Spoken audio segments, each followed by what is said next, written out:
हे hello welcome back guys. आज हम start करेंगे कंटिंजेंट असेट एंड लायबिलिटीज। ये काफी इंपॉर्टेंट टॉपिक है। छोटा सा टॉपिक है, हाफ एन आवर में कंप्लीट हो जाएगा। इंपॉर्टेंट इसलिए कह रहा हूँ क्योंकि इसमें से एग्जाम्स में सवाल आते हैं। 2 से 4 मार्क्स के इसमें से क्वेश्चन आ जाते हैं। 2 मार्क्स का एक तो ट्रू एंड फॉल्स आ सकता है, या फिर 4 मार्क के लिए पूरा डेफिनेशन वगैरह पूछ सकता है वो। तो थेरोटिकल पॉइंट ऑफ व्यू से ये टॉपिक इंपॉर्टेंट है। इस टॉपिक से 2 से 4 मार्क्स का थ्योरी का क्वेश्चन आसानी से बन सकता है। इतना ही नहीं, इसके अलावा ये भी है कि ये इंटर और फाइनल लेवल पे AS29 वगैरह अगर जब आप पढ़ते हो, उस वो पूरे इसी पे डिपेंडेंट है। यही है AS29, इसी पे डिपेंडेंट है। तो ये टॉपिक छोटा सा है, 30-35 मिनट्स लगेगा। ध्यान देना है, मस्त तरीके से समझने। ओके, तो सबसे पहली बात हमने असेट्स मतलब क्या है समझा था। तो सबसे पहली बात हमने असेट्स क्या होता है ये डिटेल में समझा था, है ना। हमने समझा था असेट्स क्या होता है। असेट्स मतलब ऐसे रिसोर्सेज जिसकी वजह से हमें इकोनॉमिक बेनिफिट्स हो सकते हैं। ऐसे रिसोर्सेज जिनकी वजह से हमें फ्यूचर इकोनॉमिक बेनिफिट्स होते हैं, उन्हें हमने असेट्स कहा था। और असेट्स फुल्ली कंट्रोलेबल बाय थे, fully control by the entity. ठीक है, असेट्स मतलब हमने देखा। इसके बाद हमने लाइबिलिटीज देखा था। लाइबिलिटीज मतलब क्या था? लाइबिलिटीज हमारी ऑब्लिगेशंस थी जिनके वजह से हमारे आउटफ्लो ऑफ इकोनॉमिक रिसोर्सेज हो रहा था। लाइबिलिटी हमारे ऑब्लिगेशन थी जिसकी वजह से हमारा आउटफ्लो ऑफ इकोनॉमिक रिसोर्सेज हो रहा था। ठीक है, यहाँ यूं कहो खर्चा हो रहा था, यहाँ यूं कहो असेट्स कम हो रही थी। ठीक है, तो असेट्स हमने देखा ऐसी रिसोर्सेज थे जिनकी वजह से इकोनॉमिक इनफ्लो हो रहा है, और लायबिलिटीज मतलब ऐसे ऑब्लिगेशन है जिनकी वजह से आउटफ्लो हो रहा है। ठीक है, अब एक नया वर्ड जुड़ रहा है इसके आगे, contingent. Contingent asset, contingent liability. तो ये कंटिंजेंट होता क्या है जनाब?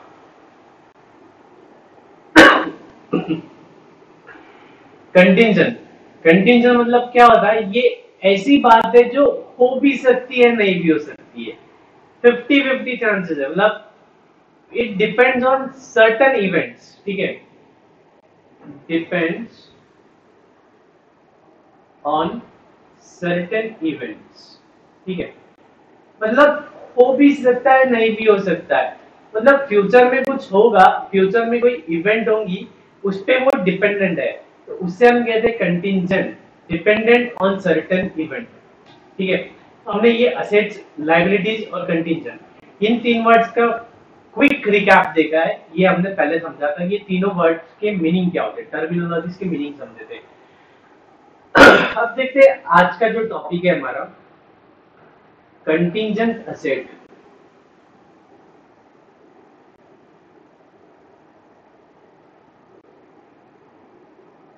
कंटिंजेंट असेट होता क्या है? तो कंटिंजेंट असेट एक पॉसिबल असेट है। कंटिंजेंट असेट एक पॉसिबल असेट है। क्या कह रहा हूं मैं? कंटिंजेंट एसेट एक पॉसिबल एसेट है जो डिपेंड करती है किसी पास्ट इवेंट पे। जो डिपेंड करती है किसी पास्ट इवेंट पे। ठीक है, जिसके वजह से सुनो, कंटिंजेंट एसेट एक पॉसिबल एसेट है जो डिपेंड करती है पास्ट इवेंट पे। ठीक है, जो हो रही है, कुछ पास्ट में इवेंट हुआ था उसके वजह से हो रही है, और which depends fully on happening, non happening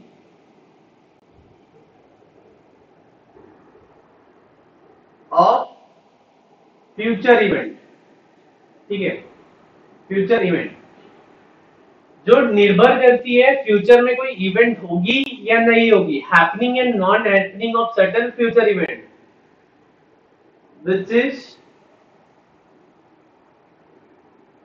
out of the control of entity. Control of entity. ठीक है, जो हमारे हाथों में नहीं है, हमारा जिस पे कोई जोर नहीं है, दिल पे किसका जोर नहीं है, ऐसी इवेंट है। तो पहली बात, कंटिंजेंट एसेट क्या है? एक पॉसिबल एसेट है। क्यों है? Due to occurrence of certain past event, past में कोई एक्टिविटी हुई थी उसके वजह से।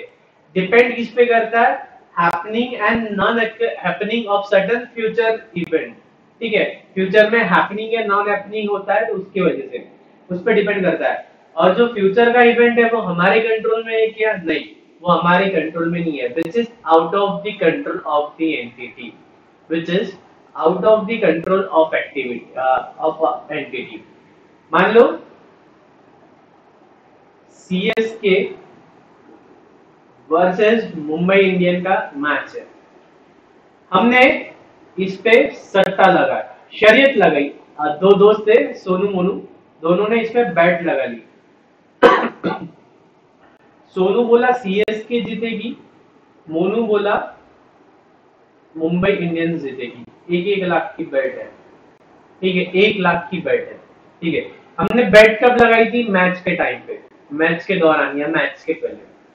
तो अभी अभी क्या है, ये एक अगर मैं मान लो सोनू के पॉइंट ऑफ व्यू से देख रहे हैं तो एज ऑफ नाउ ये क्या है? पॉसिबल एसेट है। क्यों पॉसिबल एसेट है? सोनू को, चलो सोनू ऑप्टिमिस्टिक है कि सीएसके जीतेगा, तो सोनू के लिए ये क्या है? पॉसिबल एसेट है। क्यों पॉसिबल एसेट है? इन्होंने कोई पास्ट में इवेंट किया था। क्या इवेंट किया था? पास्ट में इन्होंने बैट लगाई थी। ठीक है, इसकी वजह से सोनू को लग रहा है कि ये मेरी पॉसिबल एसेट है।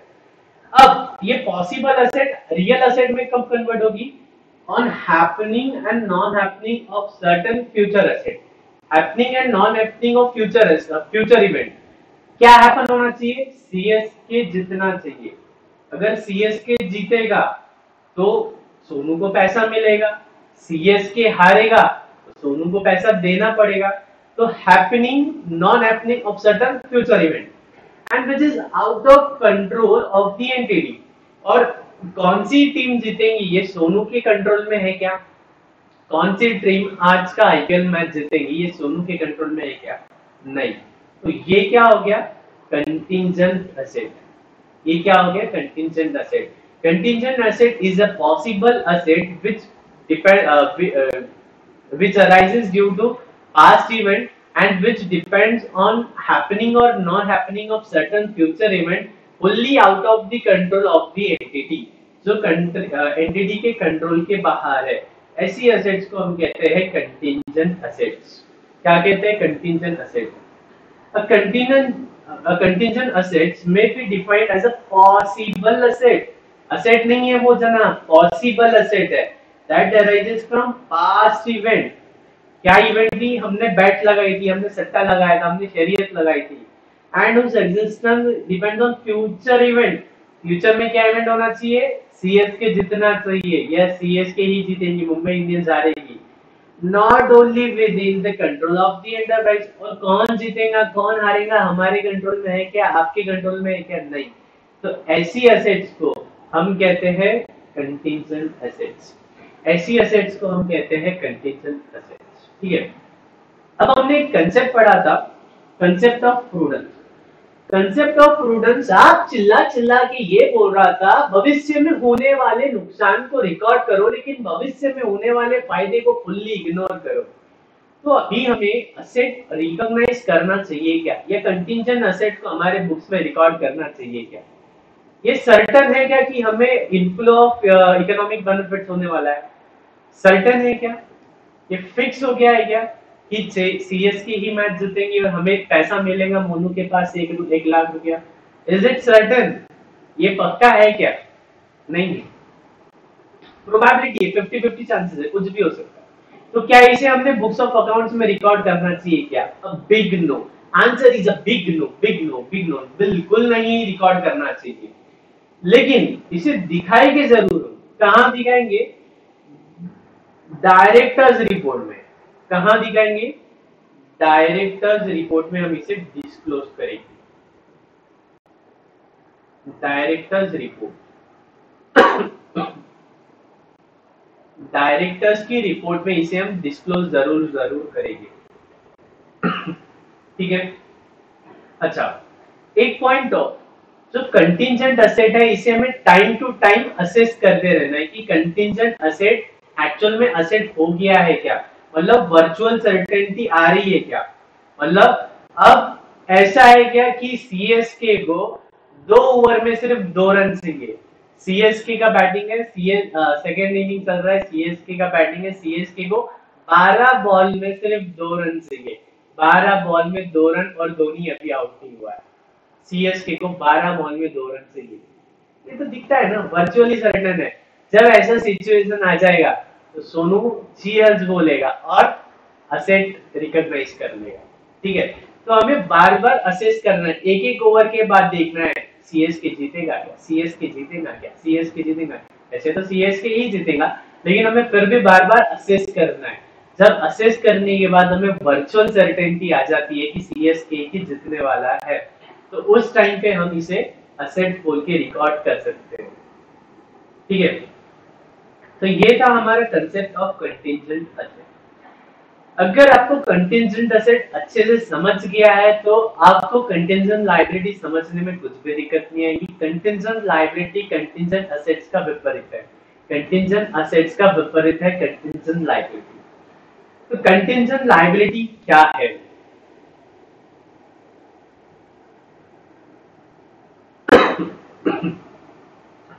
अब पॉसिबल ऑब्लिगेशन, वो क्या था? Possible asset. ये क्या है? Possible obligation that arises from past event and the existence of which will be confirmed only by the occurrence or non-occurrence of one or more uncertain future event, not only within the control of the enterprise. तो contingent liability क्या है? एक possible obligation है जो अभी तक निर्धारित नहीं हुआ है, जो अभी तक फिक्स नहीं हुआ है। ये एक पॉसिबल ऑब्लिगेशन है। तो किस पे डिपेंडेंट है? पास्ट इवेंट पे। पास्ट में कोई इवेंट हुआ था उस पे ये डिपेंडेंट है। और इसका एग्जिस्टेंस कंफर्म कब होगा? ऑन हैपनिंग और non happening of certain future event and which and those events are fully out of the control of the entity।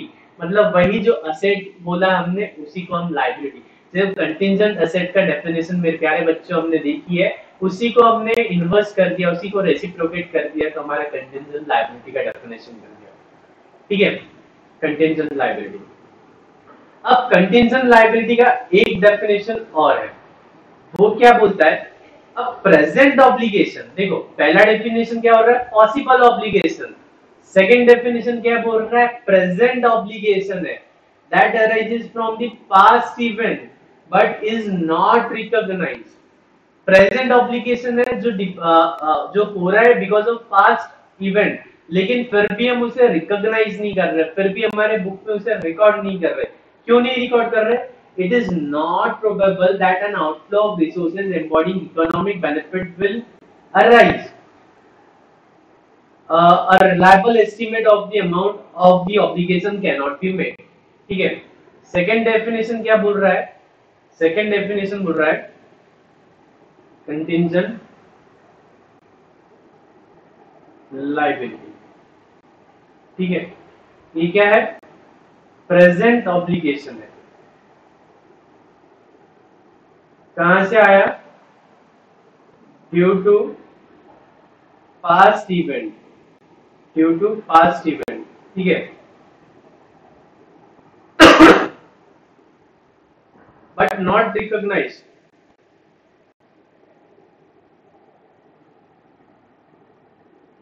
But not recognised. क्यों रिकॉग्नाइज नहीं कर रहे हैं? इट इज नॉट प्रोबेबल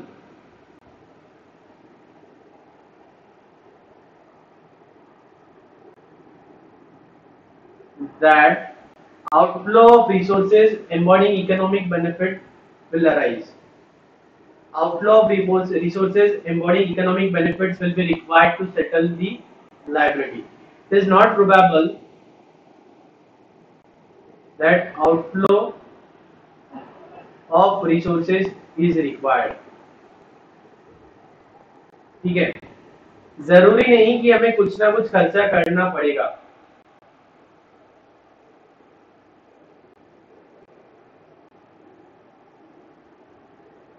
या second point बोलता है कि उसे हम मेजर नहीं कर पा रहे हैं। A reliable estimate of the amount of obligation cannot be made। A reliable estimate of amount of obligation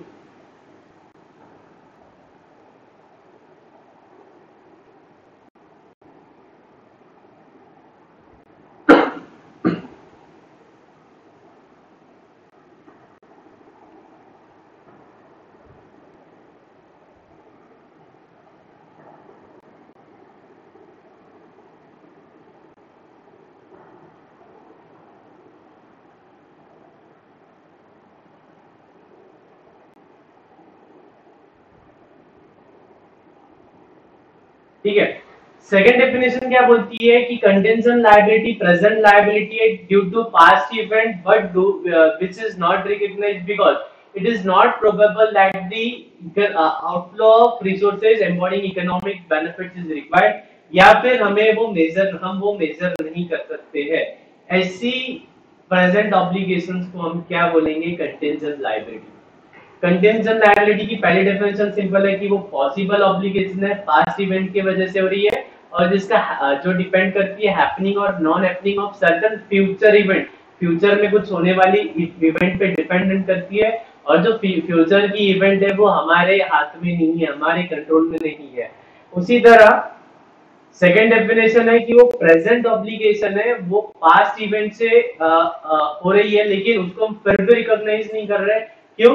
क्योंकि हमें ऐसा लग नहीं रहा है कि हमें कुछ खर्चा होने वाला है या हम उसे मेजर नहीं कर सकते। देखो मेरे प्यारे मित्रों, हमने अकाउंटिंग प्रिंसिपल्स में एक मटेरियलिटी कंसेप्ट देखा था, सॉरी मनी मेजरमेंट कंसेप्ट देखा था। तो मनी मेजरमेंट कंसेप्ट क्या बोलता है कि सिर्फ पैसों के फॉर्म में रिकॉग्नाइज करना है।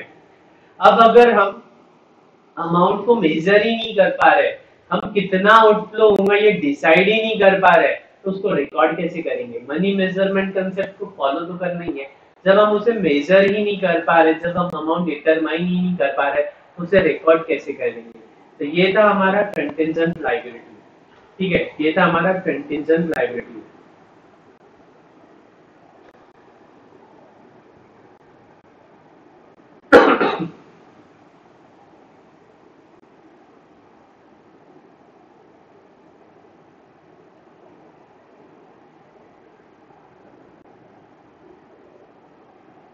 ठीक है, और कंटिजेंट लायबिलिटी को हम डिस्क्लोज कहाँ करेंगे? नोट्स टू अकाउंट्स में। कहाँ डिस्क्लोज करेंगे? नोट्स टू अकाउंट्स में। मतलब जो अकाउंट हमारे फाइनेंशियल स्टेटमेंट्स होते हैं, balance sheet, profit and loss, cash flow, उसमें एक नोट्स टू अकाउंट्स भी होता है, तो वो भी पार्ट ऑफ फाइनेंशियल स्टेटमेंट्स ही होता है। तो कंटिजेंट लायबिलिटी को हम नोट्स टू अकाउंट्स में बताएंगे और कंटिजेंट एसेट्स को हम डायरेक्टर्स रिपोर्ट में बताएंगे, बोर्ड रिपोर्ट में बताएंगे, डायरेक्टर्स रिपोर्ट में बताएंगे। ठीक है, तो दो बातें क्लियर है आपको, कंटिजेंट एसेट और कंटिजेंट लायबिलिटी। एक बार रीड कर लो।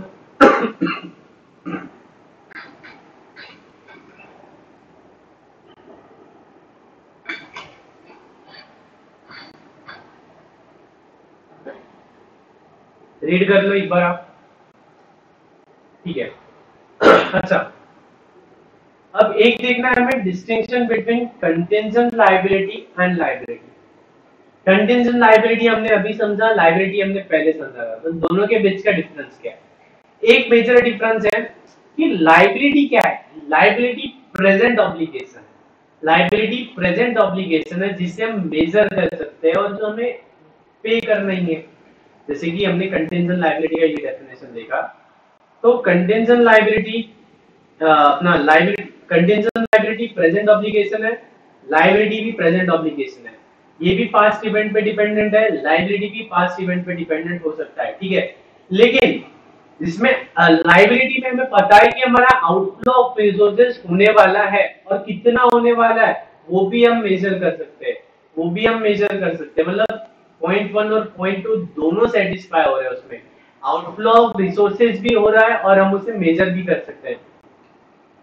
जैसे कि क्रेडिटर्स को पेमेंट करना है, हमने क्रेडिट परचेस किया था रॉ मटेरियल, तो हमें उसे पेमेंट तो करना है। हमें क्लियरली पता है कि कितने रुपयों का हमने मटेरियल खरीदा था और हमें पता है कि हमें रोकड़ा देना है, पैसा देना है। तो आउटफ्लो ऑफ इकोनॉमिक रिसोर्सेज होने वाला है, आउटफ्लो ऑफ पैसा होने वाला है और कितना पैसा जाने वाला है ये भी हमें पता है, तो इजीली मेजरेबल भी है। तो ऐसी प्रेजेंट ऑब्लिगेशन को हम कहते हैं लाइबिलिटी। ऐसे प्रेजेंट ऑब्लिगेशन को हम कहते हैं लाइबिलिटी। क्लियर था ये? मतलब ये नहीं भी पढ़ते तो भी आपको समझ में आ जाता, क्योंकि लाइबिलिटी को हमने समझा था सीधा सीधा प्रेजेंट ऑब्लिगेशन जिसकी वजह से पैसा बाहर जाने वाला है। ठीक है, लेकिन कंटिजेंट लाइबिलिटी में अभी कुछ भी पक्का नहीं है, जा भी सकता नहीं भी जा सकता, जाएगा तो कितना जाएगा ये हमें नहीं पता। पहली डेफिनेशन क्या बोलती है? जा भी सकता है नहीं भी जा सकता है। दूसरी डेफिनेशन क्या बोलती है? जाएगा, लेकिन कितना जाएगा ये हमें नहीं पता है। ठीक है, अब उसके आगे एक और वर्ड देखते हैं, प्रोविजंस। प्रोविजंस, तो प्रोविजंस क्या होते हैं? Provision is a present liability of uncertain amount. Present liability है अनसर्टेन अमाउंट की, which can be measured reliably by using a substantial degree of estimation. Contingent liability में भी हमने क्या पढ़ा था कि वो है प्रेजेंट लायबिलिटी है, प्रेजेंट ऑब्लिगेशन है, लेकिन उसको हम एस्टिमेट नहीं कर सकते। तो दोनों में डिफरेंस क्या है? कंटिजेंट लायबिलिटी मतलब क्या था? कंटिजेंट लायबिलिटी मतलब भी प्रेजेंट ऑब्लिगेशन था, कंटिजेंट लायबिलिटी मतलब भी प्रेजेंट ऑब्लिगेशन था, लेकिन हम उसको एस्टिमेट नहीं कर सकते थे, हमें पता नहीं था कि कितना पैसा जाना है। एज पर डेफिनेशन 2, डेफिनेशन 1 में हमें पता है, डेफिनेशन 1 टोटली अलग है, डेफिनेशन 2 अलग है। तो डेफिनेशन 2 के accordingly contingent liability present obligation था, और जिसका आउटफ्लो कितना होने वाला है हम एस्टिमेट नहीं कर सक रहे थे। लेकिन प्रोविजन क्या है? प्रोविजन भी प्रेजेंट लायबिलिटी है, हमें पता है ये खर्चा होने वाला है, लेकिन कितना अमाउंट हमारे जेब से निकलेगा ये अभी अनसर्टेन है। तो ये है हमारा प्रोविजन। और a contingent liability is a possible obligation that may or may not crystallize depending upon occurrence or non occurrence। ये पहला वाला डेफिनेशन बोल दिया। तो प्रोविजन हम कहाँ रिकॉर्ड करते हैं? जब हम आगे के टॉपिक्स पढ़ेंगे इन्वेंटरी डेप्रिसिएशन वगैरह, तब हमें देखने मिलेगा प्रोविजन फॉर डेप्रिसिएशन में हम प्रोविजन रिकॉर्ड करते हैं, रिन्यूअल और diminishing in the value of asset, या प्रोविजन फॉर डाउटफुल डेट्स, ऐसी जगहों पे हम प्रोविजन का यूज करते हैं। जैसे जैसे हम प्रैक्टिकली आगे बढ़ेंगे आपको समझ में आएगा प्रोविजंस क्या होते हैं। ये जो डिफरेंस है जो अभी हम थ्योरेटिकली पढ़ रहे हैं, एज वी मूव अहेड आपको इसकी और क्लैरिटी आती जाएगी। ठीक है, provision meets the recognition criteria, मतलब प्रोविजन को रिकॉर्ड करना है। रिकॉग्निशन का क्राइटेरिया क्या है? पैसे, मनी मेजरमेंट, मनी के टर्म्स में मेजर करते आना चाहिए, तो प्रोविजन को हम मेजर कर सकते हैं। कंटिजेंट लायबिलिटी पक्का नहीं है, मेजर कर भी सकते हैं नहीं भी कर सकते। Provision is recognised when an enterprise has a present obligation arising from past event and outflow of resources embodying economic benefit is probable, outflow होने वाला है और रिलायबल एस्टिमेट कर सकते हैं। लेकिन इसमें इसका उल्टा है, कंटिजेंट में हम रिलायबल एस्टिमेट वगैरह नहीं कर सकते। ठीक है, ठीक है, सिंपल है। तो आज हमने चार चीजें देखी, contingent asset, contingent liability, provisions और लायबिलिटी भी समझी हमने। प्रोविजंस और कंटिजेंट लायबिलिटी का डिफरेंस देखा, कंटिजेंट लायबिलिटी और लायबिलिटी का डिफरेंस देखा।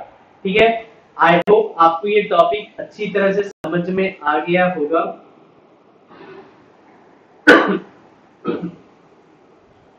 ओके, 2 से 4 मार्क्स के लिए ये टॉपिक एग्जाम्स में पूछ लेते हैं। 2 से 4 मार्क्स के लिए ये टॉपिक एग्जाम्स में आ जाता है।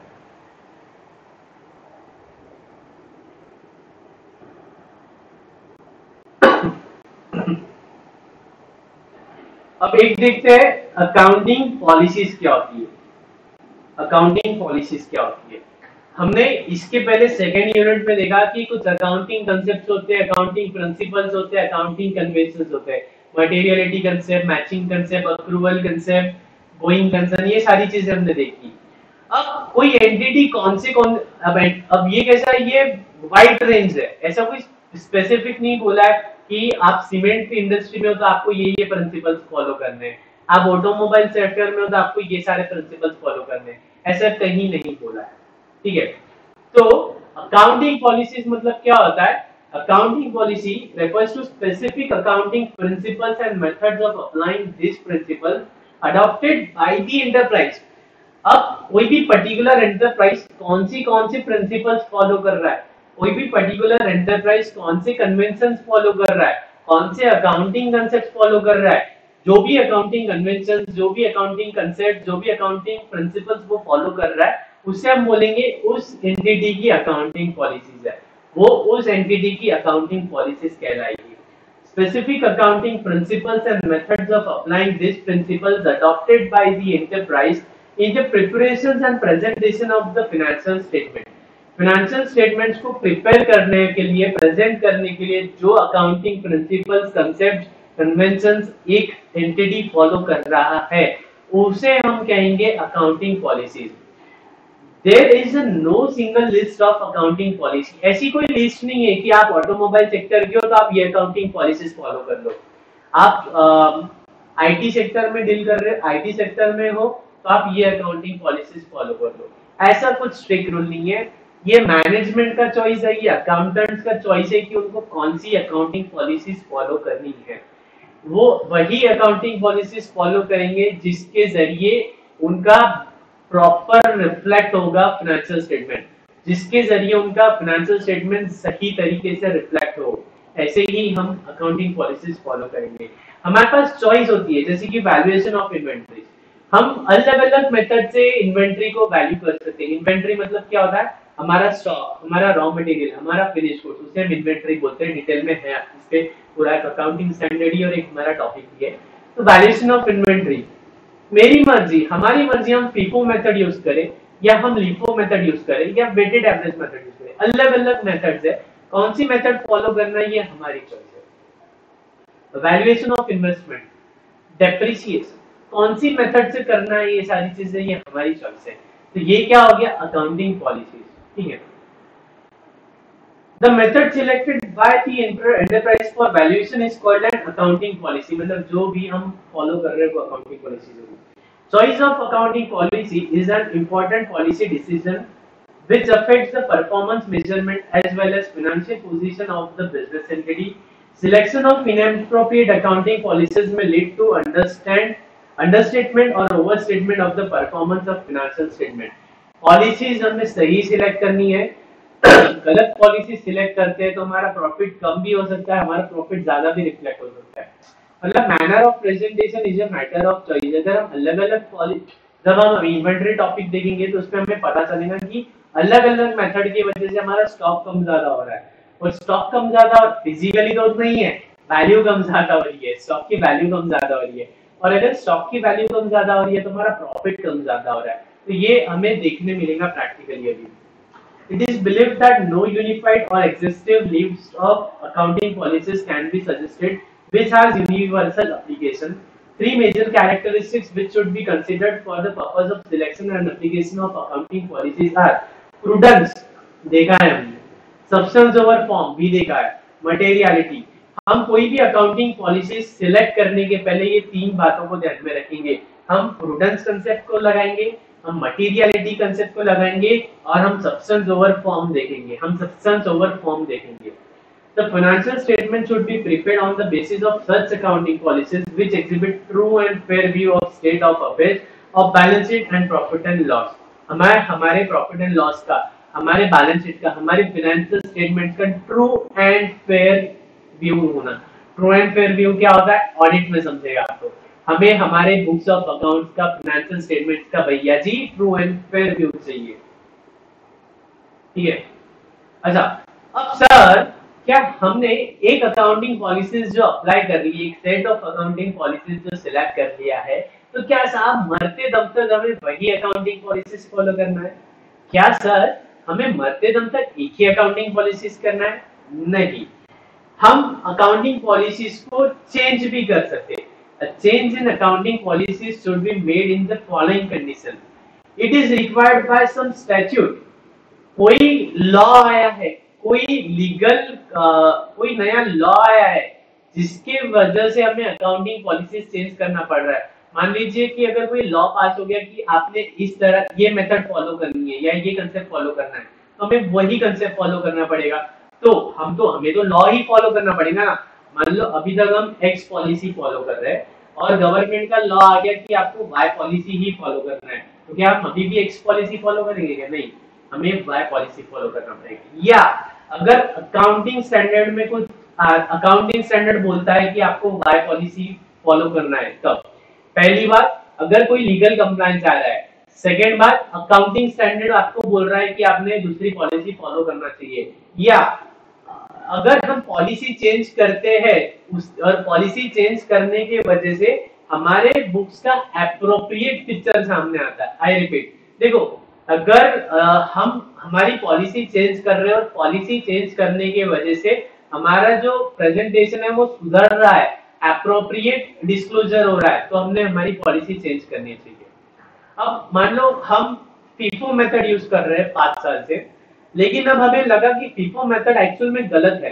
फीफो मेथड हमारे लिए अप्रोप्रिएट नहीं है, हमारे लिए वेटेड एवरेज मेथड सही है। लेकिन यार 5 साल से वही फॉलो कर रहे हैं तो वही करते रहेंगे क्या? नहीं, जो गलती हुई है गलती को सुधारेंगे। इंसान का कर्तव्य यही है। रबर क्यों होता है? रबर हमारी गलतियों को सुधारने के लिए। ठीक उसी तरह अगर हमें लग रहा है कि अभी अगर हम पॉलिसी चेंज करेंगे तो पॉलिसी चेंज करने से हमारा एप्रोप्रिएट पिक्चर डिस्क्लोज होगा, appropriate disclosure of financial statement होगा, ट्रू एंड फेयर व्यू हमारा सामने आएगा। तो मेरे दोस्तों, मेरे भाइयों, जो भैया जी, हमने हमारी अकाउंटिंग पॉलिसी चेंज करना है। Change would result in more appropriate presentation of financial statement. ठीक है, change would result into more appropriate representation of financial statement. तो 3 बातें हैं। पहली बात है कि अगर हमारे स्टैट्यूट बोल रहा है, कानून बोल रहा है, दूसरी बात है अकाउंटिंग स्टैंडर्ड बोल रहा है, तीसरी बात है एप्रोप्रिएट प्रेजेंटेशन। ठीक है, तो अकाउंटिंग पॉलिसीज हम 3 बातों में चेंज कर सकते हैं, ये याद रखना है। इस पे एमसीक्यूज आ सकते हैं। ये 3 पॉइंट्स आपको याद रखना है। यहाँ पे हमने 2 ही पॉइंट में बताया, लेकिन ए एंड बी दूसरा है और ये सी है, समझो। ठीक है, तो इसी के साथ साथ हमारा theoretical framework basics of accounts एक बार कंप्लीट होते हैं। ओके, बेसिक्स ऑफ अकाउंट्स हमारे कंप्लीट होते हैं। आपको ये जो नोट्स प्रोवाइड की गई है, इन नोट्स में से पढ़ना है एक बार, और रेगुलर पढ़ते रहना है। जितना ज्यादा आप रिविजन करोगे उतनी आपकी प्रोबेबिलिटी सक्सेस की ज्यादा होगी।